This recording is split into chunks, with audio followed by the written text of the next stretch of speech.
इनका जो बैचलर्स का कोर्स था वो बहुत इंपॉर्टेंट है समझने का कि अगर आप डेटा साइंस जैसे कोर्स में अप्लाई करने का प्लान करते हो जर्मनी में मास्टर्स, और वो भी एक पब्लिक यूनिवर्सिटी जैसे यूनिवर्सिटी ऑफ मार्बर्ग भी पब्लिक यूनिवर्सिटी है, तो इनका जो कोर्स था उसमें इनके पास में 3 स्पेशलाइजेशन थी।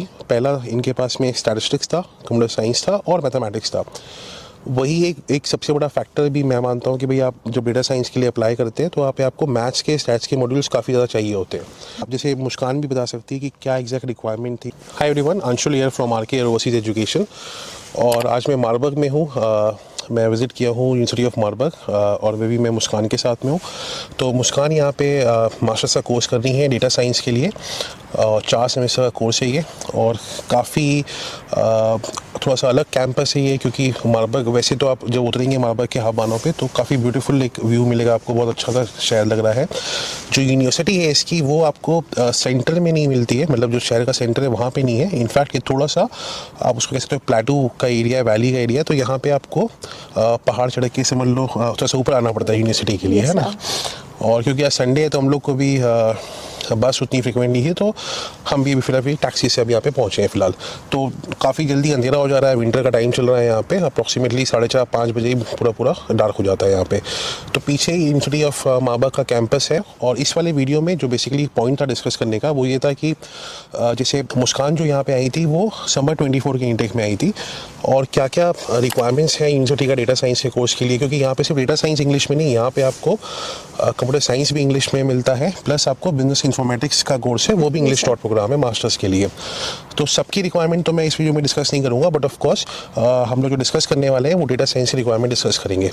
तो सबसे पहले एक बार मैं मुस्कान को बोलूँगी थोड़ा सा वो अपना इंट्रोडक्शन एक बार आपको बताएंगी, और उसके बाद हम लोग इस टॉपिक के बारे में बात करते हैं।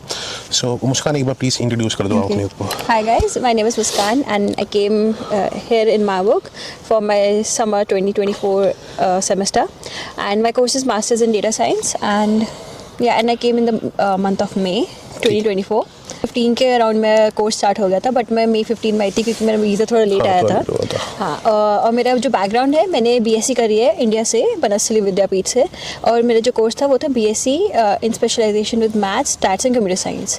उसके बाद through RKR only I did my German certification till B1, and then I did the exam in Goethe and got the certificate. क्या बताया मुस्कान ने आपको कि वो ऑलरेडी समर इनटेक में जो क्लासेस हैं जनरली वो हद से ज़्यादा अप्रैल में शुरू हो जाती हैं, ठीक है। बट क्योंकि अगर आप दिल्ली वगैरह से खास करके एम्बेसी से, जर्मन एम्बेसी से वीज़ा प्रोसेस करते हो तो डेट्स मिलने का एक थोड़ा सा प्रॉब्लम होता है। प्लस अगर आप जब अपने वीज़ा फाइल लगा भी देते हो उसके बाद में वीज़ा का जो अप्रूवल आता है उसका भी एक टाइम टेकिंग प्रोसेस है, तो इस वजह से वो थोड़ा सा पहुँचने में लेट हुए थे यहाँ पे। बट उसके लिए फिर मेरे ख्याल से यूनिवर्सिटी ने आपको लेटर ऑफ एक्सटेंशन भी प्रोवाइड कर दिया था, और क्लासेस भी ऑनलाइन करवाई थी। ऑनलाइन थी, हाँ जी। ठीक है, तो जैसे हमने पहले भी डिस्कस किया कि जिस भी यूनिवर्सिटी में अगर आपको लेटर ऑफ एक्सटेंशन प्रोवाइड होता है जिसमें वो लिखते हैं कि भाई आप यहाँ पे लेट भी पहुँच सकते हो, वहाँ पे वो आपको ऑनलाइन क्लासेस देना शुरू कर देते हैं। मोस्ट यूनिवर्सिटीज़ ये करती हैं, है ना। तो उससे आपको बेनिफिट मिल जाता है कि अगर आप लेट भी आ रहे हो तो आपकी क्लासेस वगैरह मिस नहीं होती है। जी सर।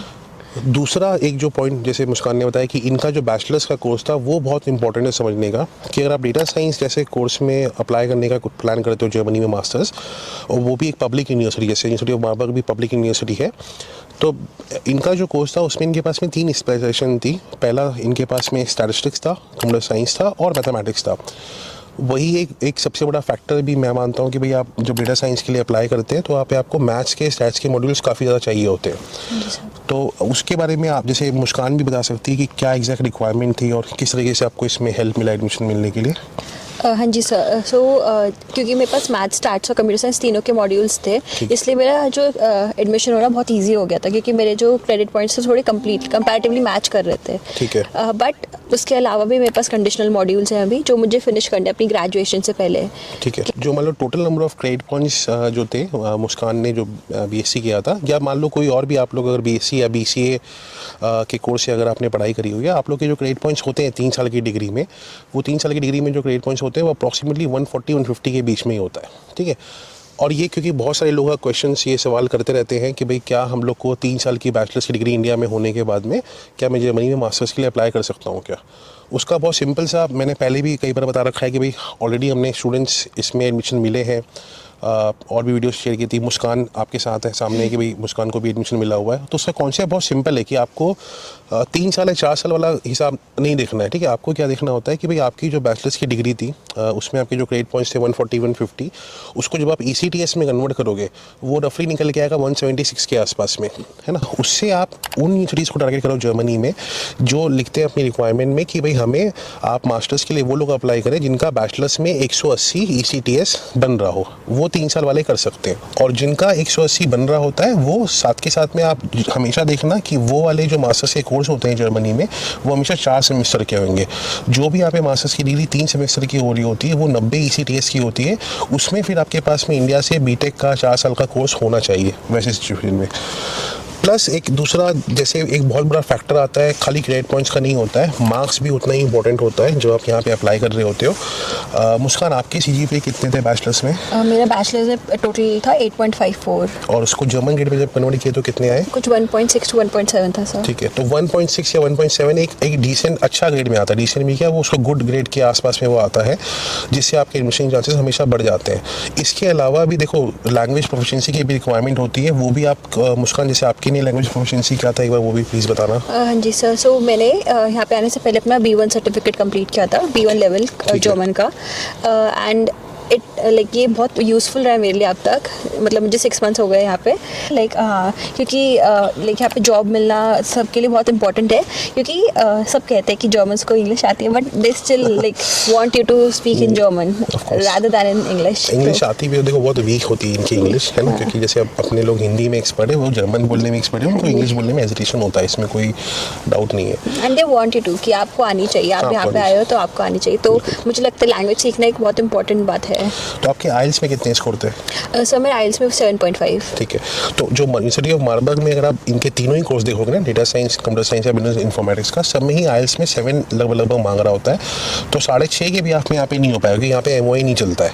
तो मुस्कान के काफ़ी अच्छे आइल्स में स्कोर है, 7.5 थे। प्लस क्योंकि उन्होंने जर्मन लैंग्वेज भी किया हुआ था, उससे देखो एडमिशन के टाइम पे ये आपसे जर्मन प्रोफिशिएंसी शायद ना मांगे, बट जब आप यहाँ पे पढ़ने के लिए आते हो, है ना, आप इंटर्नशिप के लिए यहाँ पे सोचते हो, प्लस आप यहाँ पे पार्ट टाइम वर्क वगैरह भी अगर आप प्लान कर रहे होते हो, उस सब के लिए लैंग्वेज का आपके पास होता है, तो वो बहुत आपको एक हेल्प मिल जाता है। तो इसलिए अगर आप मान लो एक कॉन्सेप्ट जो था आप लोग के, मतलब बहुत सारे क्वेरीज थी कि भाई 3 साल में हो पाती ही नहीं हो पाती जर्मनी के मास्टर्स, ऑफकोर्स हो सकता है। शॉर्टलिस्टिंग के टाइम आपको देखना है कि यूनिवर्सिटीज़ वैसे ही सेलेक्ट करो जो आपको यहाँ पे 3 ईयर के बैचलर्स के भी आप में एडमिशन देने के लिए रेडी है। एक पॉइंट और इसमें डिस्कस कर लेते हैं कि मान लो जैसे आपने भी मेरे को बताया कि आपके कुछ मॉड्यूल्स जब आपका एडमिशन हुआ तो आपके कुछ मैथ्स के मॉड्यूल्स कम पढ़ रहे थे, जो आपको यूनिवर्सिटी ने बोला कि आप यहाँ पे एडिशनल लेके कर सकते हो, है ना, उसके बारे में से बताना। हाँ जी सर, तो मेरे एडमिशन लेटर पर लिखा था कि 2 बैचलर मॉड्यूल्स है हमारे जो आपको कंप्लीट करने पड़ेंगे, क्योंकि आपकी जो क्रेडिट पॉइंट्स है कंप्लीट नहीं हो रहे हैं। तो वो यहाँ पे 2 बैचलर कोर्सेज है, एफिशिएंट एल्गोरिथम और एक मशीन लर्निंग। तो उन्होंने कहा कि आपकी जब मतलब मास्टर्स फिनिश होने से पहले अगर आपके ये दोनों कंप्लीट नहीं है तो आपकी हम मास्टर्स फिनिश नहीं करेंगे। तो लाइक इट इज़ रिक्वायर्ड कि मैं उसको फिनिश करूँ तभी मेरी मास्टर्स फिनिश होगी।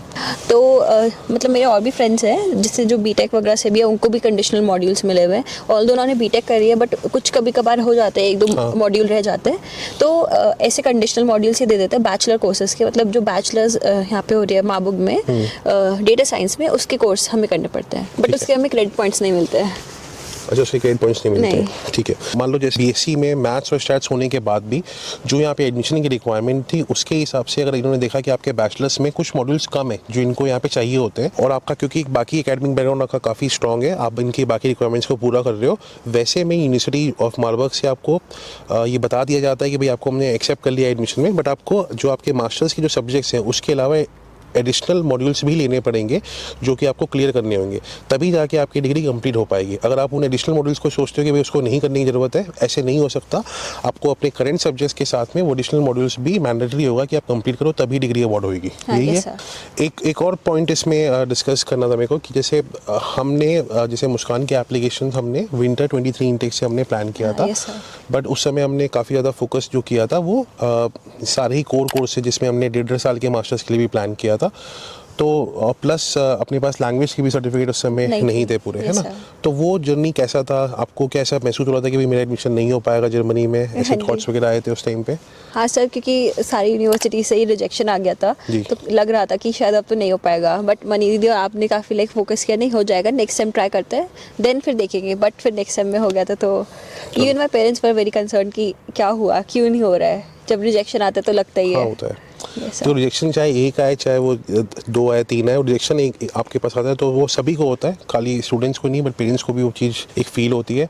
बट जर्मनी में देखो, मैं हमेशा ये बोलते रहा कि जब तक आपके सारी यूनिवर्सिटी से रिजेक्ट ना आ जाए ना, तब तक आपको होप बना के रखनी पड़ती है। कॉम्पिटिशन का लेवल इतना ज़्यादा हो चुका है जर्मनी में पब्लिक यूनिवर्सिटीज़ में कि आप चाहे कितने भी अच्छे एकेडमिक्स प्रोफेशनल बैकग्राउंड से आ रहे होगे, हमेशा आपके कंपैरिजन में कोई ना कोई और स्टूडेंट्स होंगे जो आपसे एक्सीलेंट और भी ज़्यादा अच्छी प्रोफाइल के साथ में यहाँ पे अप्लाई करते हैं, है ना? तो इसलिए आपको सारे ही ऑप्शंस ओपन करके चलने हैं। और अगर आपका एक इंटेक में नहीं हो पाया, और उसमें कई सारे रीजंस हो सकते हैं कि भाई हमने लेट एप्लीकेशन शुरू करी, हमारे पास ऑप्शंस कम थे अप्लाई करने के, लैंग्वेज प्रोफिशिएंसी की कमी थी हमारे पास में, तो आप इमीडिएटली जो आप नेक्स्ट इंटेक के लिए पहले से प्लान करके रखो, उसमें आपके एडमिशन के चांसेस बढ़ेंगे। तो हमेशा 2 इंटेक का फोकस लेके चलना चाहिए, है ना? तो ये सारी चीज़ें थी जो इस वीडियो में को डिस्कस करना था डेटा साइंस के लिए खास करके। और ये बहुत इंपॉर्टेंट है आप लोग के लिए कि भाई आप 3 साल के जो बैचलर्स वाले हैं वो लोग कर सकते हो आप लोग मास्टर्स जर्मनी में, प्रोवाइडेड आपने शॉर्टलिस्टिंग बहुत अच्छे तरीके से करी है। Thank you for Muskan also कि इन्होंने टाइम दिया, एक्सप्लेन की अपनी सारी चीज़ों को इस वाले वीडियो में। एंड आप लोग को भी अगर बैचलर्स या मास्टर्स का अगर आपने प्लान करना है जर्मनी से आने के लिए, या पब्लिक यूनिवर्सिटीज़ के लिए आप खास करके देख रहे हो, आप लोग हमें कमेंट कर सकते हो। जो भी क्वेश्चंस आ रहे हैं रिक्वायरमेंट्स को लेके, वो कमेंट में डालो, मेल करो या कॉल करो। And keep watching us, keep supporting us. Thank you.